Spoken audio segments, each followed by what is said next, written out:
Wonderful. So again, welcome to Rebels with a Heart. Thrilled to be with you all today. We have an amazing panelist of leaders here with us, and I'm looking forward to allowing themselves to introduce themselves here in just a moment. So starting with you, Nina, welcome to the segment today. Looking forward to chatting with you.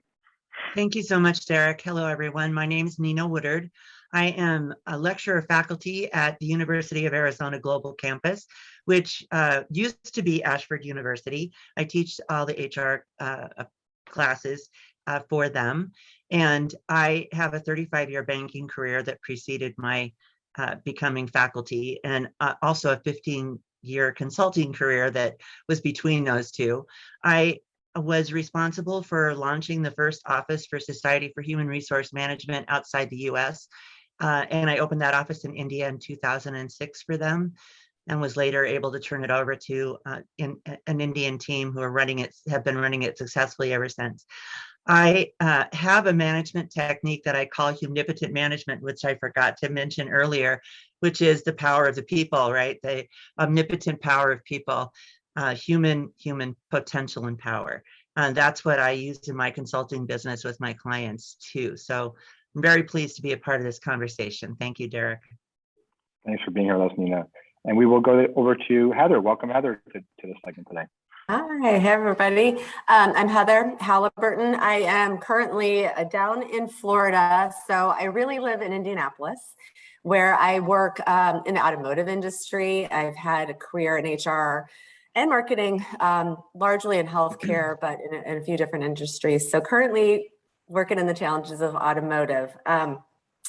I work in talent experience, so I have the pleasure of doing kind of the fun stuff in HR and working on everything of the life cycle, from attracting the talent to how do we retain them and grow them with the business as it's changing so quickly, like everybody's businesses are.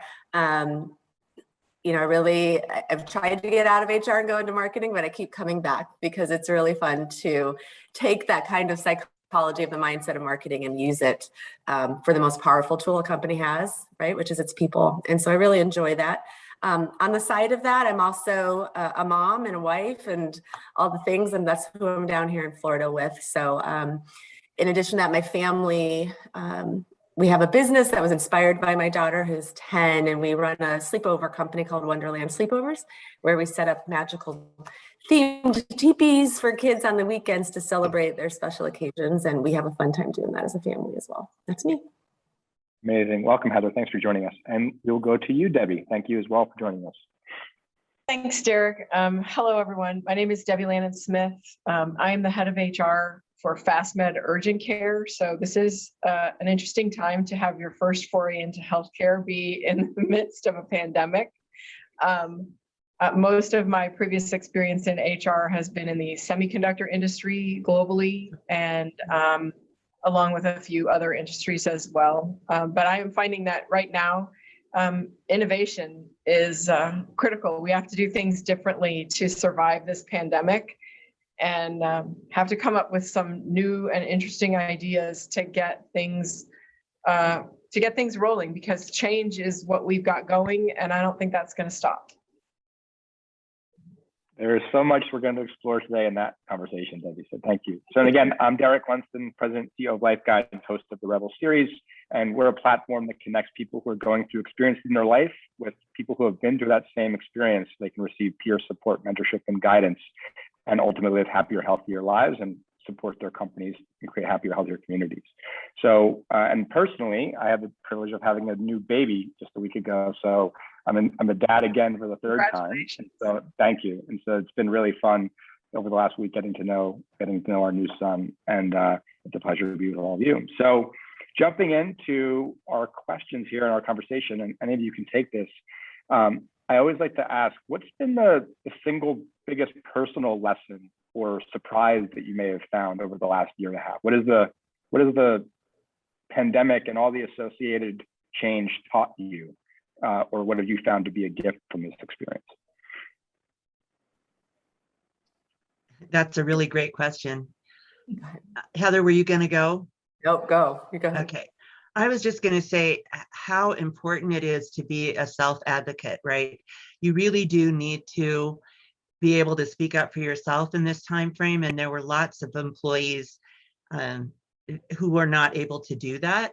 And I think who really felt a lot of weight on their shoulders because they were not able to do that. So I think the importance of self-efficacy really like sprang to the forefront for me, that if you really do need, and I think we need to help our employees understand how powerful a tool that is, to ask for help, to ask for guidance, to ask for resources, to ask for time off, all of the things that you really need to do to take care of yourself. So for me, I think that's one of the big lessons that I learned. Thank you, Nina. I think in healthcare, we've learned that it's not just physical health, but it's mental health. We have asked so much of our clinic team members over the last 2 years that it's shocking how resilient they have been, and we need to find ways to support them. And it's difficult because support for each of them is a little bit different. It's not something that I can say, okay, I'm going to do X and I'm going to support all of my employees, because everybody needs something a little bit different. And but I think we need to make that personal connection with our team. Yeah, I would say just my personal vantage point too is, right, learning your leadership and adjusting while you're having your own personal struggle and experience through, right? If you think back to when all this started and the uncertainty, employment, your kids' education, your family members' health, and not really understanding everything.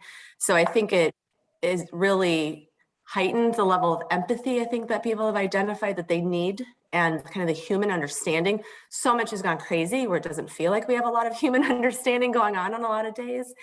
But at the same time, I think people are trying to be a little more empathetic.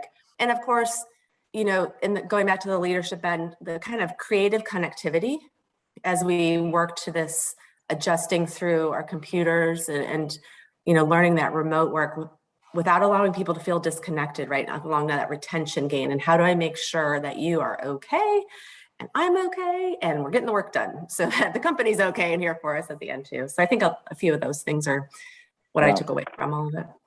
Eric, if I might, there was one other thing too that I forgot to say earlier, but if we stop and think about what we've gone through, this is probably the greatest universal lesson in diversity and inclusion we could possibly experience. Because to Debbie's point, everybody needs something different. And that means that we have to step back and be really understanding of the diverse needs and tactics to be inclusive. And given everything that's going on societally at the same time, it really is a great learning lab for us to be able to, I call it an Etch-a-Sketch moment, right? Because everything that was is gone. In an Etch-a-Sketch, you can draw on it and then you shake it and everything goes away. So everything that was is gone. And now we have an opportunity to rebuild. And how are we going to rebuild? And how do we make that future the future that is going to meet the needs of those employees that Heather and Deb are trying to retain and talking about? So you kind of read my mind, on where I was going to go with the next question. So thank you for that. So my next question was, hey, it's called Rebels of the Heart, and the concept is here developing a rebel mindset, right? And the idea is all about, to your point, rewriting the rules, rewriting how we do things. And this Etch-a-Sketch moment that you described is exactly where kind of what started this. This all began a year and a half ago, right before the pandemic was a real thing, was when Rebels began. And then the pandemic came along and really just accelerated this shift and this change. And so the question I have for each of you is, when you look at what it means to be a rebel leader in HR, what does that mean to you, and how are you showing up right now to present that to your organizations, to your communities, to your stakeholders? Because it is a moment right now that we have, and that each of you has, to do it differently, to build it in a new way, because the variables are so different and the stakes are so high. So tell me a little bit about that. It's a dichotomy a little bit. You have to be willing to stand up and fight for what you know is right, on the flip side, you need to be offering people a little bit of grace. The environment out in the world is so polarizing that you have to take a step back and say, I understand where you're coming from, but I need you to listen to where I think we can go together. And I think that is a key. We have a lot of folks, a lot of leadership, traditional C-suite folks that, want things to go back to the way they were. And, that genie's out of the bottle and she's not going back in. So we have to come up with something that will work going forward, and we have to be able to adjust our sails as we go through this journey, because we're not going to figure it out on the first try. Thank you, Debbie. I'm going to dig into that a bit more, but I want to pass the opportunity to Heather and Nina. Yeah, I mean, it's challenging, right? You're trying to look around the corner as always, but a little more strained to see what's coming. I think really, I think it just builds on exactly what Debbie said, of course, right? The just advocating for people, and not that we haven't done that, for years and years in this business, in this profession, but in a new way, in a kind of a new intentionality. And at the same point, I think we have to be really on top of what's going on, because we really need to be explaining the marketplace, right? I run talent acquisition at our organization, and I sometimes think there's still this expectation: you post a job and people are going to apply. And when you tell them no one applied, or yeah, they applied, and then they had 3 other offers when we got the offer to them. And what do you mean? Why didn't they take our offer? Well, for a 2% 401k match. I mean, you don't even know anymore. It's all over the board. So I think just advocating for the things and staying on the market is dictating this. This is how we might want to adjust, and what makes sense for our business to attract who we need to, and just really, kind of stepping up into that maybe more of a consultancy even than we have in the past. I would definitely agree. And that's the message that, I try to share with any of my clients, and actually to help my students understand about going into the workforce too, because many of the students that are at University of Arizona are the ones, when I get them, they're in their junior or senior year, and they're going to be stepping out. And many of them are non-traditional students, so they're transitioning from the military or to try to get their degree and move into HR or move into a management role. So trying to help them think critically about what the future should look like and what skills they need to bring to the table differently. I'm very high on emotional intelligence, and I really think that's a skill set that is very hard to teach students in the school environment. But if you talk them through it and you make it a part of all of the exercises that they do, they begin to see the value of it. And I think that's a helpful. So I try to show up helping them be critical thinkers and developing their emotional intelligence so that they'll be better prepared to be a good contributor when they get to work. Those are really important skills, along with, I think, resiliency and flexibility, because one thing I've learned in the pandemic is what's happening yesterday is not what's happening today. And some people struggle with change so mightily. And, yes, we have to have tools to help them through that change as a part of our roles. But sometimes they need to bring some of that openness to change with them to the table.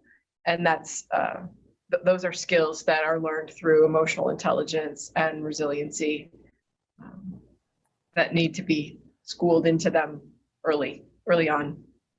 And I know each of you has these skills in spades from our conversations. And I also know from our conversation, you've all spoken about the fact that there's a level of appreciation, a level of respect, a level of value in your leadership that you're experiencing now from other senior leaders in the organization.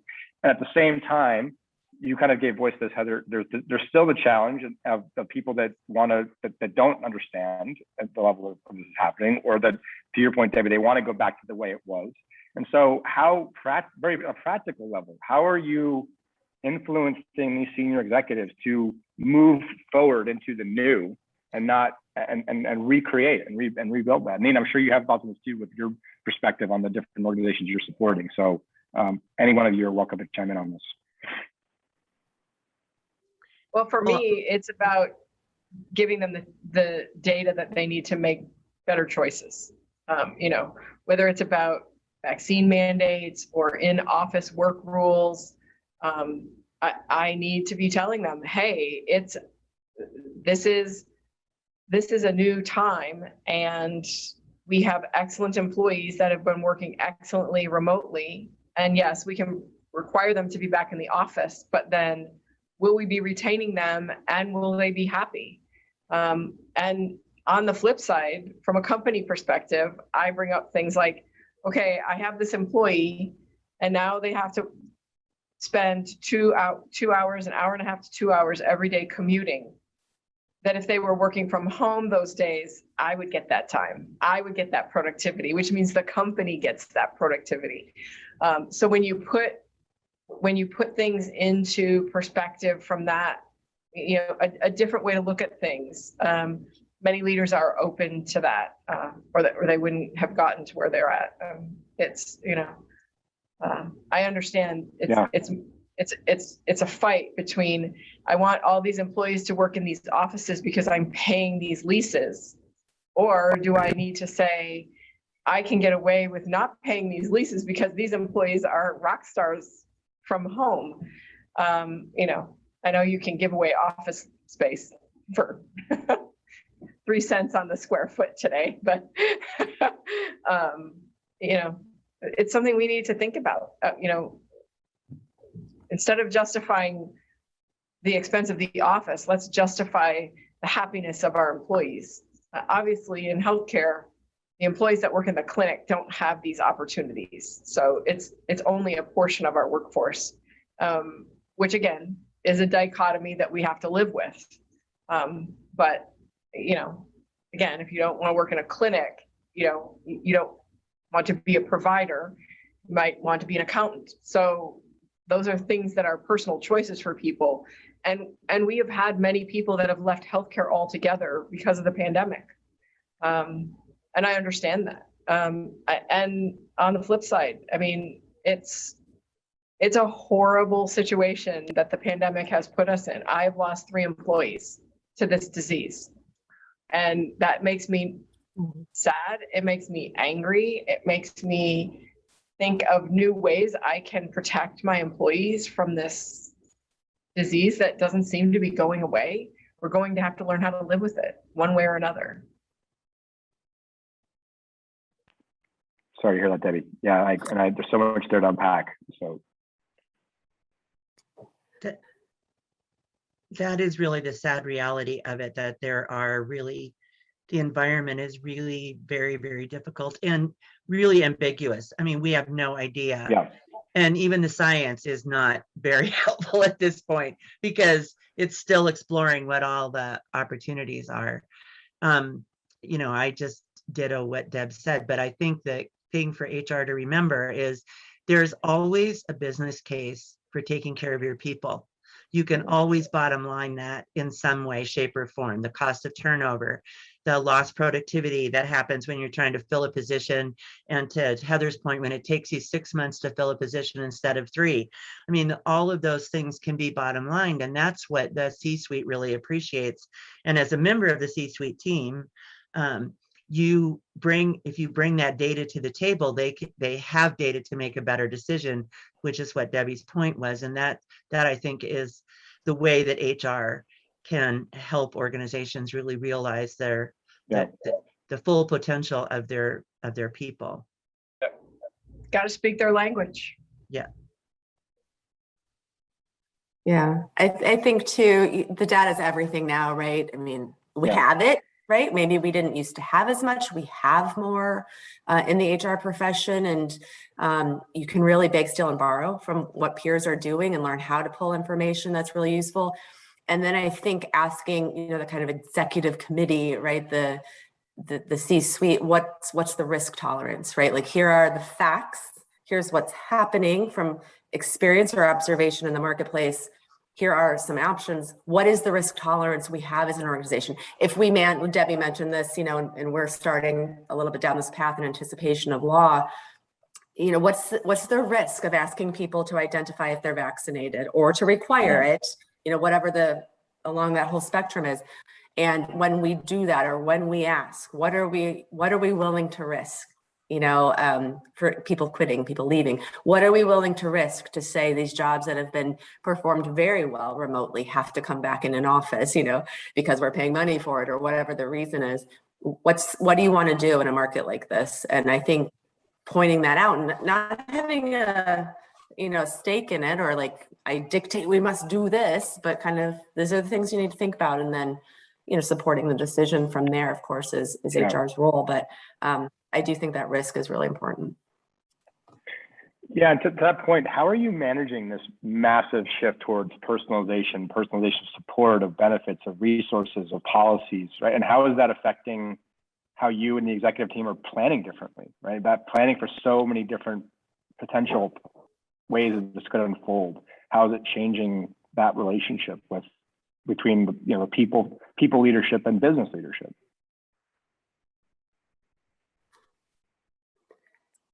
I know at our organization, it's been, you know, challenging, of course, right? And the impacts in the organization, we've had to, early on, right, we reduced our workforce by 5,000 people, and we won't come back from that. It's change that would have happened over the course of 2 or 3 years, but when we had to move quickly to a digital solution, much faster than we had planned, that was the impact, right? And so then you have a lot of adjustment to do with the industry of automotive being so down and really upside down on how you deal with a car coming off lease, like we deal in the wholesale of cars and supporting dealers in that.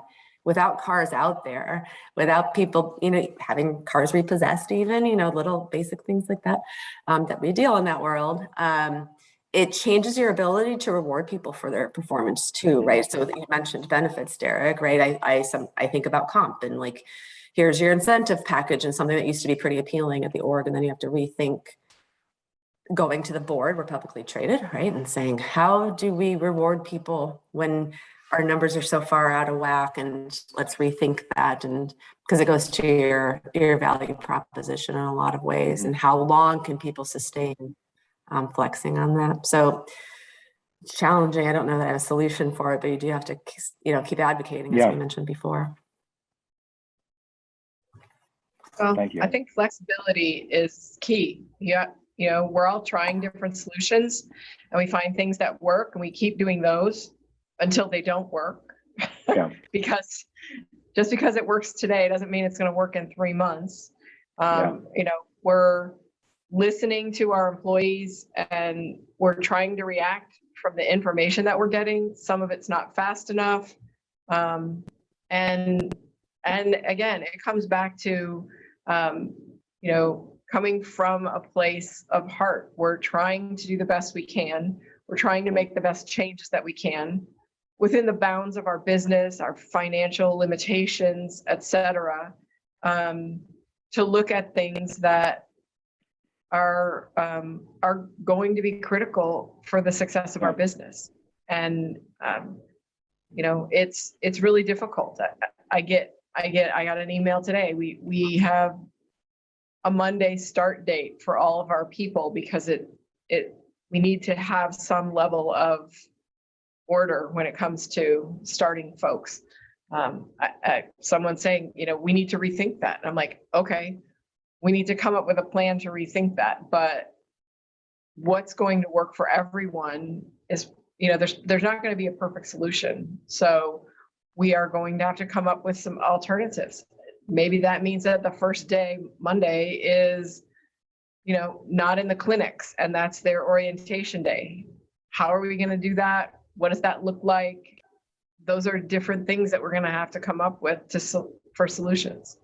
And we could turn around and implement all of that and then come back to Mondays in 6 months. Right. I think Debbie and Heather both said it's the flexibility right now. And Debbie early on said, you have to be open-minded, right? So I think that when an issue comes up, you do have to meet every single person where they are, which that's a hard thing to do, but that's really what today is calling for, is meeting every employee where they are. And then trying to be as, I mean, we still have to hold together the policy. We still have to try to hold together that culture. We still have to make sure operations are followed. There's compliance issues that we still need to make sure get taken care of. We can't let those slip away. This speaks to Heather's earlier comment about risk tolerance. We still can't let that compliance piece just, go disappear. We still do have some things we need to ensure happen. And how do we build in flexibility? A lot of it has to do with the organization's culture and how we can impact the way the leadership is thinking about that culture, and how we can influence that culture to be more flexible than it might have been in the past toward the people side of things, not the risk tolerance side of things or even the bottom line considerations, but just toward the people side. How much flexibility can we help influence them to build into the systems? You've all given voice to this in different ways, but I mean, the opportunity for leaders. I mean, because we're balancing, hard business questions, practical, black and white decisions on the numbers and on historically the numbers and how we perform in business, with the fact that we as leaders need to come from the heart, to your point, Debbie, and to really address the needs of our people, of their families, the considerations. And it's not so simple anymore to say, hey, if they don't fit in, they'll go find, if they can go work somewhere else, because of the fact that the labor market is so dynamic, right? And it's no longer okay to say, hey, if they don't fit in, they don't fit in, because there's an expectation now that companies and employees are moving closer together and making a mutual choice for how they work together and how they collaborate to get to the shared outcomes, both from a cultural standpoint, to your point, Nina, and from the business outcomes. And I believe there's a whole new incentive model and a whole new measurement system that was frankly going to emerge from this, in order, not just incentives for performance, but how we look at business overall, right? What does it mean to be in business, and what's our ultimate responsibility? What are we really building for? Because obviously the model of just, in my opinion, driving shareholder value is not going to work in this new reality. So it goes back to, how do we create, stakeholder value broadly in terms of all the different players, and that includes the entire system, right? And so there's just a lot to it. And I think I just want to give each of you recognition for the work that you're doing in managing these complex conversations and decisions and the stress that I'm sure that each of you is under. And I hope that you're being recognized by the leaders for this, because I do think it's a really just fluid, and to your point, Debbie, it changes like that. I mean, I think that's the realization of business. It's so fast moving right now, and I think that's part of the challenge for people as well. They're feeling such anxiety about the level of unknown, both for their companies, for themselves, and in the world. And so it's an opportunity for each of us and for the leaders of companies to really take a stand. So I commend you on that. I did want to come back to the audience here for a second. They have a question from here, and it kind of addresses some of the tactical stuff. Have you had to change your strategy recently to recruit executives? As the labor shortage continues, do you expect you'll have to make further adjustments to be more competitive? This speaks to that level of employee choice.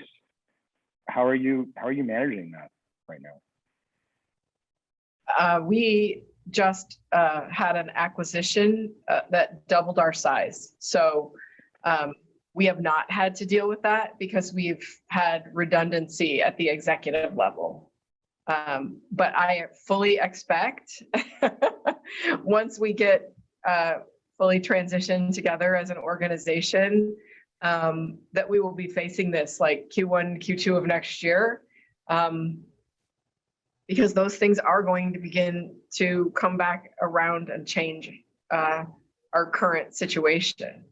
And we're going to have to, again, go back to the well and think outside the box and come up with some different strategies. And we're going to be doing all kinds of things to stay competitive, because our competitors are smart people and they're doing all of those things. So we're going to have to counteract all of that. For us, executives is not one of the things we have a hard time holding on to. Got a lot of long-term people in our industry and certainly at our company. So nothing really helpful, unfortunately, to share with executives. The few that we've had open over the last kind of 18 months since I've been in my seat, maybe larger in tech. We are kind of a tech empowered organization. We also deal with physical cars, right? So it's, kind of both ends of the spectrum there, but we've had to enlist outside agencies. I hate to say that. I think it's a dagger in your heart when you are in the TA world and you have to call an agency. And then you're sharing the struggle with them because they're having a hard time too. We've actually had some agencies turn us away on jobs because they say it's just too hard and it takes up too much of their time and the payoff is not enough, even though it's 30% payoff on a tech job, and they're saying no because it's too hard. And that's one of those days, Derek, when you were talking, I thought it is hard. Giving us the accolades, and you go, this is hard. And those kinds of days where you hear that you think, oh gosh, well, if they've given up, what, okay, so what are we going to do? Who do we need to know to navigate? It's hard. It's, but that is the well that we have gone to. And then right now, compensation is such a driver. That's what's getting, I think, executive level people to move, is that a larger increase than they might see in their current situation, in my experience. Mm-hmm. Yeah. So from my perspective, and I just double down on everything that Heather and Debbi said, because they're sitting in the chairs right now, but I'm also seeing that same thing. You put a job out there, a job ad up, and in the olden days, you might that same day in the afternoon, you'd get 3 or 4 resumes. So I think one of the things I think we can keep in mind is that employee referrals have always been our best source of new hires. So if we really are doing our job, staying connected with our current employees, we can also increase the incentive to them to recommend people or to help us reach out to the community in a broader way to help fill positions that are open, that we are having a difficult time filling. And the world can be our oyster now too, because you don't have to have a visa to hire somebody remotely from, Romania, for example. If they've got the technical skills that you need, you just need to know how to be able to reach out to them. So I think as much as we want to keep jobs in the US, we really are, and we were before the pandemic started, pretty much at full employment. And we were already talking about how difficult it was going to be to fill certain positions given the framework at that time. And I think we still have, for different reasons, but we still have that same kind of an environment out there for us. So as much as we'd like to keep all jobs on American soil and push forward for American full employment, I think there's a lot of reasons that we should be looking more globally at the opportunities that the virtuality of COVID allowed us to explore and see how we can leverage that where we need to, not just randomly, but where there is a real need to fill positions that are very difficult and we're not able to get local talent for. Well, so to that point, kind of just beyond just international, but even domestically, but outside of geographic spaces, right? Obviously, in urgent care, it's fairly brick and mortar. You mentioned brick and mortar in some degree in your business, Heather, but how is the fact that you've been able to move a lot of your workforce virtually changed or will continue to change or influence your talent acquisition strategy from all over the country and potentially internationally, to Nina's comments? We have employees in a lot of different states. So when someone is recruited, we start the conversation like, hey, do you have an employee in Michigan or Mississippi, even though we don't have clinics there? And we will look at the situation on a case-by-case basis and look at the applicable payroll and employment laws in those states. Because some employment laws don't kick in until you have 10 employees, some kick in immediately. Others, it's taxation issues, workman's compensation has to be set up in each state. So we look at all of those pieces because that is a drain on my resources. It's a drain on my payroll people. It might not cost a ton of money to have one employee in a different state, but I have to file taxes for that state. I have to make sure that their workman's compensation is valid. I have to make sure that we have is signed up for unemployment insurance. And it's a lot of little tactical things that if someone allows their employee to move to a different state and they don't tell us, that can be problematic. And it can be problematic to that poor employee as well. They think they've gotten what they wanted and they've moved, and then they find out, you know, for the last 8 months, their state taxes have been going to a state they don't live in, and now they owe the state they live in a lot of state tax dollars, and they can't get the refund until it's just a mess for the employees as well. And I don't think we realize some of the implications of that. When we hire somebody, now I have it with FastMed, but in the past, as a US company in some cases, as I've hired people offshore, I've done it through an agency just to make sure that I'm dotting those I's and crossing those T's, especially, you know, for technology and things like that. I'm just not willing to take those chances on my own and rely on expertise outside. But you have to be able to have those, you know, difficult conversations before we've extended an offer. We need to talk about that. We can't just say, oh, sure, we're going to have one employee in New York State, and that's going to cost us XYZ because of the way New York's employment laws are set up. We have to talk about that in the first place. It's a good time for professional employer organizations. Yeah, well, I was going to just say, how is it also affecting your own headcount, your own teams, right? Is this level of complexity and just the intense personalization of team members, and how is that affecting your own planning for how you build a people team within the organization to address the level of how? Because it seems like it's going to keep growing. I mean, my impression is this is going to keep going and keep growing and keep expanding. And so, to your point, Nina, yes, you can hire a PEO and others, but you know, that there's also luxury to building the talent in-house, right? And so how is that affecting each of you? I think there has to be a real...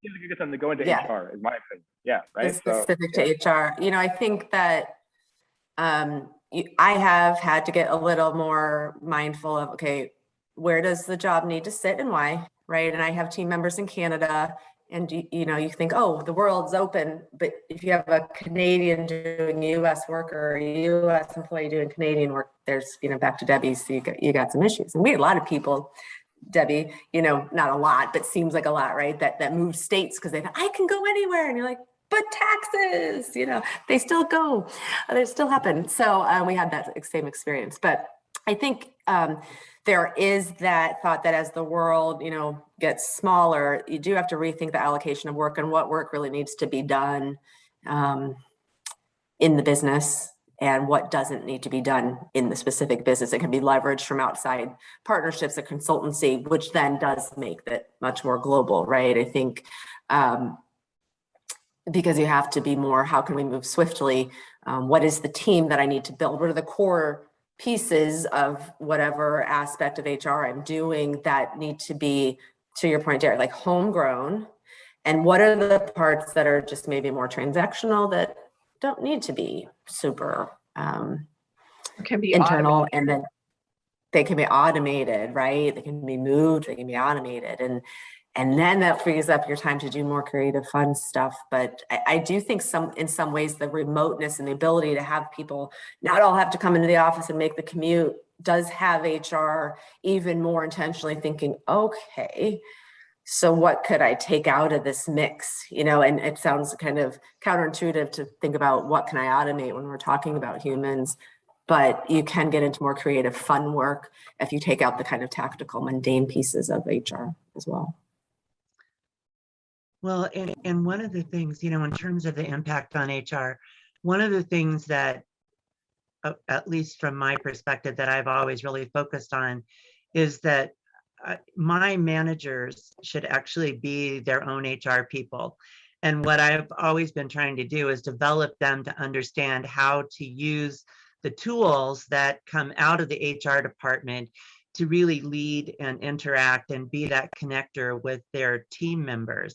So you might think, since we have to personalize everything and get we're saying you need to get close to each employee and meet each employee where they are, that's a mandate for more HR people. But actually, I would see it as an opportunity to really help the managers understand their vital role and help them develop the skills and ability to create that stickiness. Because we do know still, at least all the years that I've been in HR, the reason people leave an organization is the relationship with their manager more often than not. So this is a point in time when HR can kind of, we need to be there. We need to be the consultant. We need to be the help and the sounding board for that manager. But this is really the time for us to download that responsibility for employee relations to the managers in a way that's meaningful and purposeful, and that will help them be successful in their jobs. Absolutely. Well, I totally 100% agree. In fact, we just had frontline supervisor training yesterday, and I talked about that very thing. The most recent Gallup poll says 75% of people who quit their job because of their immediate supervisor. That's a huge piece of information and responsibility. And as we talk about in our training, that human resources can help you. We're our resource for that, to help you with those things. Because, turnover is an issue. It's one of our strategic objectives in 2021. I don't see it being not a strategic objective in 2022 because I don't see that changing. And, the last thing someone wants to hear is, my boss didn't talk to me, or my boss didn't understand me. And, those are conversations that before someone's ready to quit over, we could help that manager have those conversations and maybe avoid a termination or a resignation. So this goes back to another question, which is the whole element regarding skills development of these managers, and as well as just their natural state, ability, and their EQ, right? The ability to connect, and also how resourced they are themselves, whatever's going on in their own lives, right? How are we supporting? Because the reality is, and you gave voice to Heather, they're also dealing with the realities of homeschooling their kids, or caring for loved ones, or the stress of the uncertainty in their home life and their work life, and then they're expected to manage and lead people, and it's hard. How are they supposed to pour into others when they're themselves struggling? And how do we then address that as leaders for them, so that that does have that ripple down effect? Yeah. Some of the things we've done over the last, I'd say 12 months, is to get really broaden our thinking on management training and leadership training in a way that CAR has not done historically. And as part of that, we are overhauling our performance management system. This might not be groundbreaking, as far as, people, I think Adobe or one of those companies came first, really in thinking through the conversational piece. But the way I talk to my talent team about the manager role, because it is so impactful, is you can't assume that people know what to do just because you put the manager title in their, in Workday or wherever, right? And that, again, they are still humans too, and they probably need more watering and feeding, even on a lot of days than our employees, because there's a lot of situations where you go, I don't know what to do here, right? Because personalities are so dynamic and different. So we're trying to take not the weight, but a little bit of the weight out of a performance conversation by making it feel much more conversational, right? And thinking about how I can talk to you about how your performance is outside, you're a 3 or you're a 2 and you're a 1, right? Because it's immediately adversarial. And an annual review, since the day I got out of college, I've not understood the purpose of that, right? You're going to talk to me in December as something I did in April, who cares, right? So we're being much more intentional of having regular cadence conversations, minimal documentation, right? It has to be easy so it's doable. And this is not as casual as, but it's a little bit of the vein of how I talk to my team. It's a little bit hey, what's up? How you doing? Like, I know we talked this morning about the GPS report, but like right now I just want to like, how are you? Like, are you cool today? Like, how are you feeling? And for some people, that conversation is super easy. And for other people, that's like the worst thing you could make them do is to ask them how they're feeling and how they're doing, right? So how do you help them navigate that so that they're leaning into the other person? And I think Nina mentioned this specifically, like, how do you meet people where they are? So we're really, really trying to focus on arming both sides of that conversation to be, what do I need as an employee, and as the manager, hear them, like really hear them, because that's the connectivity that people want. And even if I might not like your personality manager, you're hearing me and you are giving what I need for my career. And then I might stretch out that retention period. I'll take a year, even if you give me 1 more year, it's a huge impact on the business. So that's what we're trying to do at CAR. That was excellent. Thank you, Heather. Nina, you were going to say something as well. You and Heather were both talking at the same time. So, well, I just said some of those leaders are new dads too. So, yes. because you were saying how their lives are changing, but yes. I just completely agree with what Heather's comment was. The way I see HR's contribution is we create tools for leaders to lead, and as long as we realize that we don't own those tools, that they're created for the leaders to lead, we'll do the things that Heather's talking about. We'll make them easy. We won't make them onerous. They won't be difficult to do. They'll provide the leaders with the thoughtfulness and the script, if you have to, that they can use to have those conversations to help them train.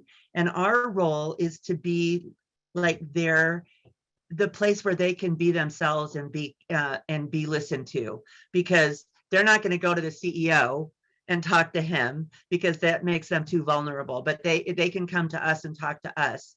And if we can be that life guide with a heart for them in our organizations, and maybe lead them to life guides too, that will, I think that becomes more of our role from a strategic contribution perspective than just creating new policies and putting procedures and processes in place, which we still have to do for compliance purposes. But we have to keep in mind that what we create is really a tool for them to use, for our leaders to use to manage and be successful managers. Thank you, Nina. I'm going to skip one. Debbi, I'm sure you have a lot to share on this too. So if you'd like to, feel free. I have another question that kind of popped for me as we were thinking here. So each of you, from my time knowing you, is very fun. You have a very fun energy. You bring fun and spirit to everything that you do. And you're all smiling now. That's my question. What are you doing to keep it fun for your teams? Because this is I mean, I could hear the even tiredness in your voice before, Heather. You talked about it's hard. I mean, what are you doing to keep it fun for yourselves? What are you doing to recharge for yourself? I mean, I know you're on vacation, but what else are you doing daily to kind of keep yourself charged, and also so that you can make it fun for your team? And then what are you doing to create an environment of fun at a time where at times it feels not that fun at work right now, right? And so we hear that all the time. We hear that in our surveys. And so I think that's a real, and Debbi, I know that your team has voiced this too, just because it's endless, the level of change and the level of care needed. And you're in you're in the front line, literally. So how are you dealing with that? Well, some days are better than others. We're all human. I appreciate your honesty. Yeah. So, there are days that I come out of,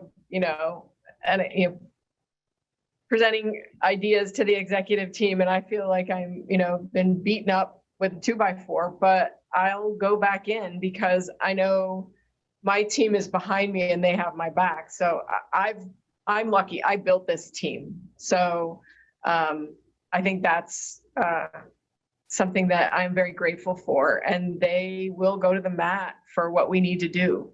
I just spoke to an employee today. I'm like, hey, I know you're working a lot of overtime. I'm trying to get a temp in here for you, but it's only going to be for 6 to 8 weeks. And they were like, oh yeah, that would be great. Then I could get through a lot of this stuff that I'm backlogged on, and we should be good to go. So they know, I think part of it is they know I'm fighting for their well-being.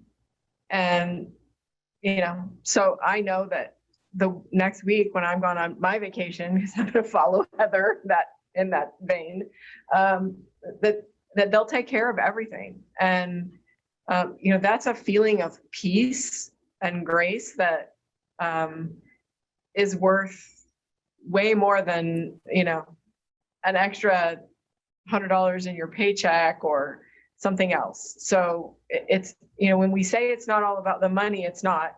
Obviously, that means the money has to be equitable to what everyone can get out in the marketplace, but it's the work environment. We have very limited turnover in some of our clinics, and I know it's because of the frontline leader and the environment that person creates with that small group. And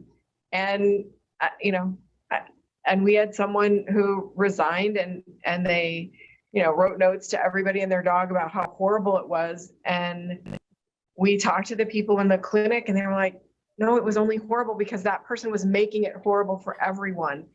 And the clinic is happy and more productive, even though, now they're down a person. So it really is about meeting people where they're at. It's about that environment where they work every day, whether it's together in an office or, today I'm in the office. My team has been coming in once a week through the pandemic, just for that interaction.